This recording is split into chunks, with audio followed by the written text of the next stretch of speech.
Congress party అధిష్టానం CM Revanth Reddy తీసుకున్న నిర్ణయానికి కట్టుబడి ఉంటానన్నారు కార్పొరేటర్ సీఎన్ రెడ్డి. తాను మొదటి నుంచి కార్పొరేటర్ గానే ఉన్నానని, ఇప్పుడు అలాగే ఉంటానన్నారు. మంత్రులు పొన్నం, వివేక్ తన ఇంటికొచ్చారని, అయితే వాళ్లను తాను ఏమీ అడగలేదన్నారు. వాళ్లు సైతం ఏ హామీ ఇవ్వలేదన్నారు సీఎన్ రెడ్డి. రేపటి నుంచి నవీన్ యాదవ్ తో కలిసి ప్రచారంలో పాల్గొంటానని చెబుతున్న సీఎన్ రెడ్డితో మా ప్రతినిధి పాపన్న ఫేస్ టు ఫేస్. ఉప ఎన్నికల టికెట్ను కాంగ్రెస్ పార్టీ నవీన్ యాదవ్కి కేటాయించింది. అయితే టికెట్ రేస్లో మొదటి నుంచి కూడా ముందు వరుసలో ఉన్న పేరు సీఎన్ రెడ్డి. అయితే ఈరోజు సీఎన్ రెడ్డి గారి ఇంటికి మంత్రులు పొన్నంతో పాటు వివేక్ కూడా వచ్చారు. అసలు సీఎన్ రెడ్డికి వాళ్ళు ఏమి హామీ ఇచ్చారు, సీఎన్ రెడ్డి ఏమైనా అడిగారా, అసలు ఏం చర్చించారన్న విషయాన్ని తెలుసుకోవడానికి ప్రస్తుతం మనతో పాటు సీఎన్ రెడ్డి ఉన్నారు. అన్న చెప్పండి, మీ పేరు మొదటి నుంచి కూడా ఈ ఉప ఎన్నికల్లో భాగంగా వినిపించింది. అయితే మీకు టికెట్ కాంగ్రెస్ పార్టీ వేరే వాళ్ళకి ఇచ్చిన నేపథ్యంలో ఇప్పుడు పెద్దలైతే వచ్చారు, మీతో ఏం మాట్లాడారు, ఏమని హామీ ఇచ్చారు? ఇప్పుడు ఎలాంటి హామీలు నేను తీసుకోలేదు, నేను హామీలు అడగాలి. ఎందుకంటే మీ అందరికీ తెలుసు, జూబ్లీహిల్స్ నియోజకవర్గంలో గ్రేటర్ హైదరాబాద్ పరిధిలో కాంగ్రెస్ పార్టీ అధికారంలో లేనప్పుడు నేను అధికార పార్టీని వదిలిపెట్టి కాంగ్రెస్ పార్టీలో జాయిన్ అయినాను. మీ అందరం కూడా, నాతో పాటు నా కార్యకర్తలు కూడా అందరూ కాంగ్రెస్ పార్టీలోకి రావడం జరిగింది. అలాంటి హామీలు తీసుకునే వాళ్ళం అయితే అదే రోజు హామీలు తీసుకునే వాళ్ళం, అదే రోజు పార్టీలో పదవులు కూడా తీసుకునే వాళ్ళం. మేము అప్పుడు కూడా కార్పొరేటర్గానే ఈ కాంగ్రెస్ పార్టీలో జాయిన్ అయ్యాను. ఇప్పటి వరకు కూడా కాంగ్రెస్ పార్టీలో కార్పొరేటర్గానే కొనసాగుతున్నా.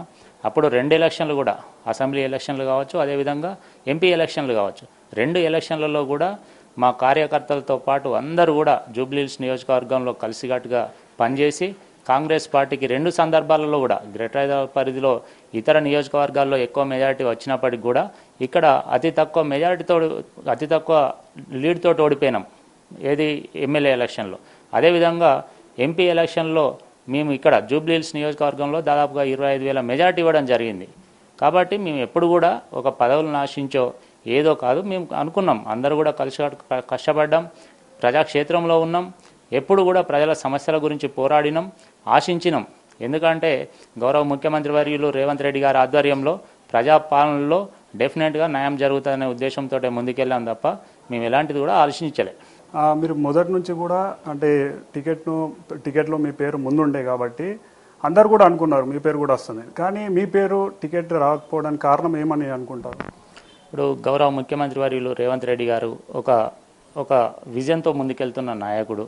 ఎందుకంటే కాంగ్రెస్ పార్టీ ఏఐసిసి కావచ్చు, అదేవిధంగా పార్టీ అధిష్టానం కావచ్చు, అన్నీ కూడా అంటే ఇతర యాంగిల్స్ కూడా వాళ్ళు చూడాల్సి ఉంటుంది.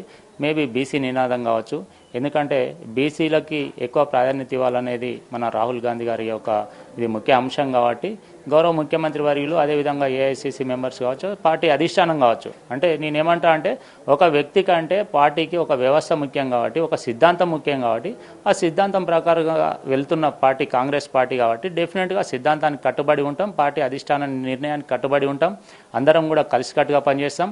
గౌరవ ముఖ్యమంత్రి వర్యులు రేవంత్ రెడ్డి గారి పైన మాకు పూర్తి విశ్వాసం ఉంది. డెఫినెట్గా కష్టపడ్డ వాళ్ళకి న్యాయం చేస్తాడనే విశ్వాసంతో ముందుకెళ్తాం. డెఫినెట్గా ఆ దిశలో ప్రయాణం చేస్తాం. ఇక్కడ అభ్యర్థిని గెలిపించుకుంటాం. ఎందుకంటే జూబ్లీహిల్స్ నియోజకవర్గం గతంలో కూడా ఇది కాంగ్రెస్కు కంచుకోట లాంటిది. అదేవిధంగా మళ్ళీ కాంగ్రెస్ జెండా ఎగిరేస్తాం. జూబ్లీహిల్స్ నియోజకవర్గంలో కాంగ్రెస్ పార్టీ అత్యధిక మెజార్టీతో మళ్ళీ గెలిచే విధంగా ముందుకెళ్తాం.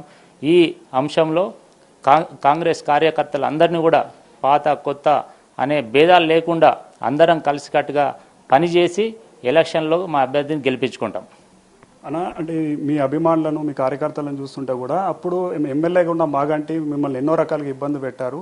అందరినీ ఆయన తట్టుకొని ధైర్యంగా నిలబడ్డ సీఎన్ రెడ్డికి టికెట్ ఆశిస్తుంది అంటూ కూడా వాళ్ళందరూ చెప్తున్నారు. పెద్దలు వచ్చి మాట్లాడి వెళ్ళినప్పటికీ వాళ్ళు సంతృప్తిగా లేనట్టుగా అనిపిస్తుంది అన్న, మీకు ఎట్లా ఉంది? ఇప్పుడు అది వాస్తవం. ఎందుకంటే మేము అధికార పార్టీలో అప్పుడు అప్రజాస్వామికంగా కొనసాగుతున్న సందర్భంలో మా కార్యకర్తలు కావచ్చు, నాతో ఉన్న నా సహచరులు కావచ్చు, చాలామంది పైన కేసులు పెట్టడం, అనేక రకాలుగా హింసించడం, అనేక రకాలుగా ఇబ్బంది పెట్టడం గతంలో జరిగింది. అయినా కూడా కేసులు కావచ్చు, ఇబ్బందులు కావచ్చు, అనేక విధాలుగా మేము తట్టుకొని కాంగ్రెస్ పార్టీలో కొనసాగి అంటే ఎలక్షన్లో కావచ్చు, అదేవిధంగా ప్రజాక్షేత్రంలో కావచ్చు, 2 రకాలుగా మేము పనిచేసి ప్రతిరోజు ప్రజల్లో ఉంటూ మేము ముందుకెళ్ళినాం. తప్పకుండా ఇప్పుడు కాంగ్రెస్ పార్టీలో ఉన్న ప్రతి ఒక్కరు కూడా, మా కార్యకర్తలు కావచ్చు, అదేవిధంగా నాయకులు కావచ్చు, బస్సీ లీడర్స్ కావచ్చు, ప్రతి ఒక్కరు కూడా బాధపడుతున్నారు. ఎందుకంటే మేము ఆశించినాం, మాకే టికెట్ వస్తుందని అనుకున్నాం. సరే, కానీ అంతిమ నిర్ణయం ప్రజాస్వామ్యంలో అధిష్టానం కాంగ్రెస్ పార్టీలో అధిష్టానం నిర్ణయం ఫైనల్ కాబట్టి అధిష్టానం నిర్ణయానికి కట్టుబడి ముందుకెళ్లే విధంగా మేము ముందుకెళ్తాం. గౌరవ ముఖ్యమంత్రి వర్యులు రేవంత్ రెడ్డి గారు ఈ యొక్క జూబ్లీహిల్స్ నియోజకవర్గంలో మంచి మెజార్టీతో గెలిపించే విధంగా ఉండాలని కోరడం జరుగుతుంది. డెఫినెట్గా గౌరవ ముఖ్యమంత్రి వారి ఆకాంక్ష మేరకు మేము పనిచేస్తాం. రేపటి నుంచి మీరు కానీ మీ కార్యకర్తలు కానీ నవీన్ యాదవ్కు పూర్తిగా మద్దతు ఇస్తూ ప్రచారం చేస్తారా?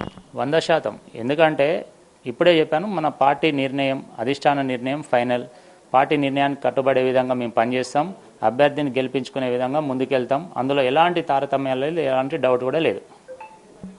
అదే హైకమాండ్ చెప్పిందే వేదం, హైకమాండ్ మాటే గొప్ప మాట అంటూ కూడా సీఎన్ రెడ్డి తెలుపుతున్నారు. రేపటి నుంచి కాంగ్రెస్ పార్టీ గెలుపు కోసం జూబ్లీహిల్స్ మొత్తం కూడా తనతో పాటు తన కార్యకర్తలతో ఇంటింటికి తిరిగి కాంగ్రెస్ పార్టీని గెలిపించి జూబ్లీహిల్స్లో కాంగ్రెస్ జెండా ఎగరవేస్తానంటూ కూడా సీఎన్ రెడ్డి చెప్తున్నారు. Video journalist వినోద్తో ముగులా Papanna, big TV, Jubilee Hills.